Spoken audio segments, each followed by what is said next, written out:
चिरांनि सामथाइबारियाव माहारियारि राजा लामायाव 27आव गंसे फरायसालि बासनि गिख्रंथाव लामा जाब्रबथाय। धुबरी जिल्लानि फकीरगन्जआव थानाय जनाकी नेशनेल स्कुलनि सा 75 फरायसाफोरजों कक्राझार जिल्लानि सरलपारासिम गंनै बासफ्राव थांबाय थानाय समावनो गंनै बासफ्रा गंसे बोलेरो गारिजों सौग्रावलायो। बोलेरोनि अनजिमाया AS26AC 1689। माहारियारि राजा लामानिफ्राय बासआ गोग्लैनायाव सा 25 फरायसाफ्रा जोखोम जायो, जायनि गेजेराव साब्रैया गोब्राब जोखोम जायो। बासनि सालायगिरि आरो हेन्डिमेना गाज्रि थासारियाव दं। गाज्रि जानाय बासफोरनि अनजिमाया AS25CC 2695। जाब्रबथायाव जोखोम जानाय फरायसा आरो सालायगिरिजों लोगोसे हेन्डिमेनफोरखौ फाहामथायनि थाखाय काजलगावआव JSB सिभिल देहा फाहामसालियाव दैथायहरनाय जादोंमोन। बे जाथायनि उनावनो चिरां जिल्लानि ABMSनिफ्राय मोनसे ट्राइबेल हानजाया काजलगाव JSB सिभिल देहा फाहामसालियाव सौहैयो आरो थासारिखौ सुलाद लायो।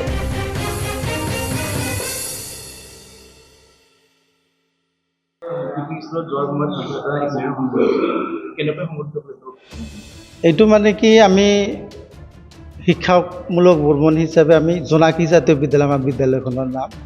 আমাৰ ধুবুৰী জিলা হয়, আমাৰ সমষ্টিটো হয় দক্ষিণ হালমাৰা। গতিকে আমি দুটা গাড়ী আছিলোঁ, আমি দুটা গাড়ীত 75 ষ্টুডেণ্ট আছিলে। কিন্তু আগৰ গাড়ীটোত মই আছিলোঁ, মানে দুটা গাড়ী, মই আগৰ গাড়ীটোত আছিলোঁ। পিছৰটো ওই যে কি কৰিলে বলেৰৰ লগত খুন্দা লাগিলে, খুন্দে মাৰাৰ পাছত গাড়ীটো বাগৰি গ'ল। কিন্তু আমাৰ ল'ৰা ছোৱালীকেইটা ইঞ্জুৰি অলপ অলপ হৈছে, 4জন অলপ বেছি ইঞ্জুৰি হৈছে। এনে ভয়ৰ কাৰণ নাই, গোটেইবিলাক ভালে আছে, সংকটজনক নহয়, নিহত হোৱা নাই, সংকটজনকো নহয়, অলপ চলপ দুখ পাইছে, অলপ বেছি দুখ পাইছে। কিমান ছাত্ৰ ছাত্ৰী মানে আহত হৈছে? আহত মোটামুটি ধৰক 34জনৰ ধৰক 20-22জন মান হৈছে আৰু এনেকুৱা হ'ব টোটেল। কিন্তু টোটেলটো আমি এতিয়ালৈকে আমি টোটেল হিচাপটো কৰিব পৰা নাই। বাছ এইখিনিয়ে। কোৱাচোন কি হ'ল হবিয়ে? আমি ইলেক্ট্ৰিচিটি কাম কৰি আছিলোঁ, মানে JJMৰ কাম এটাৰ কাৰণে গৈছিলে। তাৰপিছতে তাতে ট্ৰেন্সফৰ্মাৰ কাৰণে গাঁত খানি আমি পুতি আছিলোঁ, মানে 11 kV লাইন এটা চলি আছিলে ওচৰতে।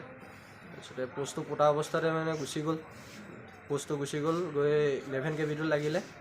তেওঁলোক ধৰি আছিলে, লগতে মানে স্পটতে। কেইজনে কাম কৰি আছিলা? আমি টোটেল 10-15জন মান গৈছিলোঁ কাম কৰি। কাৰেণ্টটো কাটি লোৱা নাছিলে ন? নাই, কটা নাছিলোঁ।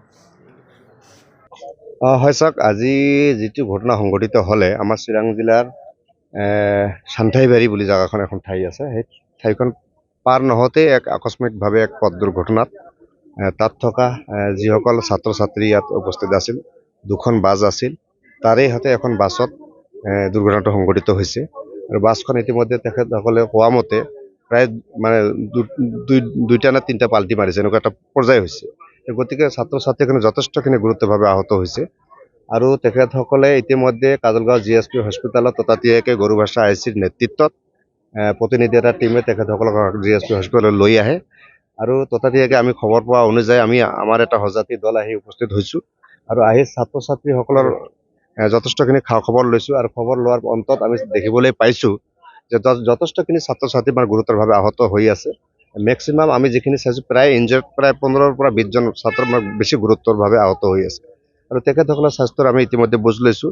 ইতিমধ্যে GSP ছুপাৰিণ্টেণ্ডেণ্টৰ লগত মই কথা পাতিছোঁ, নিজে আলোচনা কৰা, তেখেতে যথেষ্টখিনি মানে তৎপৰতা লৈ গুৰুত্ব সহকাৰে লৈছে। আৰু তেখেতসকলে এইখিনি কথাও আমাক জনাইছে যে কোনোবা ইয়াৰ অঞ্চলত যিসকল ছাত্ৰ ছাত্ৰী মানে এতিয়াও সুস্থ হৈছে তেখেতসকলৰ যাব দিব পাৰে, অসুবিধা নাই। আৰু যিসকল অসুস্থ হৈ আছে তেখেতসকলৰ গাৰ্জিয়ান যদি আহে, গাৰ্জিয়ানখিনি থাকিলেই হ'ল।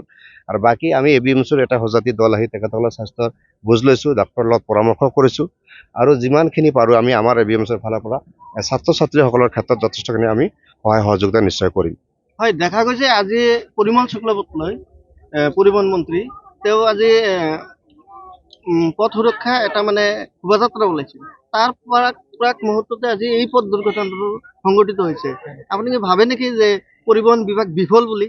নহয়, আচলতে তেনেকুৱা কথাটো মানে এক প্ৰকাৰ ক'বলৈ যাম, মানে আজিও আৰু লাচিত দিৱস হয়তো আছিল, মেক্সিমাম হয়তো বন্ধৰ ক্ষেত্ৰত তেখেতসকলে শিক্ষামূলকভাৱে তেখেতসকলে এই যাত্ৰাটো অনুষ্ঠিত কৰিছে। আচলতে মই ভাবোঁ যে এই ক্ষেত্ৰত মানে শিক্ষামূলক যাত্ৰাই হওক বা পিকনিকৰ ক্ষেত্ৰতে হওক, যিহেতু জানুৱাৰী মাহ আহি আছে, ডিচেম্বৰ আহি আছে, এই ক্ষেত্ৰত কিন্তু আমি দেখিবলৈ পাওঁ যে বিভিন্ন স্কুলৰ পৰা ছাত্ৰ ছাত্ৰীসকলে বিভিন্ন ঠাইলৈ কিন্তু ঢাপলি মেলে পিকনিকৰ বা বনভোজস্থলীলৈ যাব লগা হয়। তেনে ক্ষেত্ৰত কিন্তু দেখিবলৈ মাজে সময়ে কিন্তু এনেকুৱা ধৰণৰ ঘটনা সংঘটিত হৈ থাকে আৰু এই ক্ষেত্ৰত মানে তেখেতসকলে পৰিমল চক্ৰৱৰ্তীয়ে যে মানে এজন ব্যৰ্থ আৰু তেখেতসকলে বিভিন্ন সমস্যাত আমি তেখেতসকলক চাইছো জানো তেখেতসকলে মানে এজন মানে অকৰ্মান্য বুলি মানে এজন ব্যৰ্থ মন্ত্ৰী আজিৰ দিনত স্পষ্ট হৈ উঠিছে। গতিকে এই ক্ষেত্ৰত আমি অসম চৰকাৰৰ লগতে অসম চৰকাৰৰ লগতে আমাৰ চিৰাং জিলাৰ প্ৰশাসনক মই আহ্বান জনাম যে ছাত্ৰ ছাত্ৰীসকলৰ মানে ভৱিষ্যতৰ উজ্জ্বল স্বাৰ্থত মানে আপোনালোকৰ হাতত অহৰহভাৱে তেখেতসকলৰ চেষ্টা চলাওক বুলি আমি কামনা কৰিছোঁ আৰু হস্পিটেল কৰ্তৃপক্ষ ইতিমধ্যে যথেষ্টখিনি তেখেতসকলে লাগি আছে আৰু তেখেতসকলে অনতিপলমে ছাত্ৰ ছাত্ৰীসকলে আশু আৰোগ্য কামনা কৰিছোঁ। ছাত্ৰ ছাত্ৰী তাৰ মাজত কোনো সংকটজনক আছে নেকি? ইতিমধ্যে মই যিখিনি চাইছোঁ মানে মিনিমাম 15জন অলপ ইনজুৰিছ হৈ আছে, 2জন ছাত্ৰ ছাত্ৰী ইতিমধ্যে অক্সিজেন লগাৰ এটা পৰিৱেশ হৈছে আৰু তেখেতসকলে হয়তো অলপ কম সময়ৰ ভিতৰত আমি ভালকৈ চাম, আমি যিহেতু ইয়াত আছোঁ আৰু ডক্টৰ যিহেতু লাগি আছে। গতিকে পৰৱৰ্তী সময়ত যদিও আজি ভাগত যদি যাব দিব নোখোজে তেতিয়াহ'লে অহাকালিৰ ভিতৰত আমি নিশ্চয় বাকীখিনি গম পাম আৰু 2-এজন সুস্থও হৈছে নথকা নহয়। গতিকে এই ক্ষেত্ৰত ছুপাৰিণ্টেণ্ডেণ্ট যথেষ্ট লাগিও আছে। ইয়াত আমাৰ চিৰাং জিলাৰ প্ৰশাসন তথা গৰু ভাষা আইচিও ইয়াত যথেষ্টখিনি লাগি আছে। গতিকে এই ক্ষেত্ৰত আমি আশা কৰিছোঁ যে অনতিপলমে ছাত্ৰ ছাত্ৰীসকল সুস্থ হ'ব বুলি আশা ৰাখিছোঁ।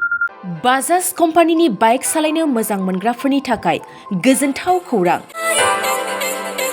लोगोसेनो बेसेन नाङाजासे 5 लिटार पेट्रल, गंनै हेलमेट, सीट कभार, 12 टाइम्स वाशिं कुपन मोननो हागोन।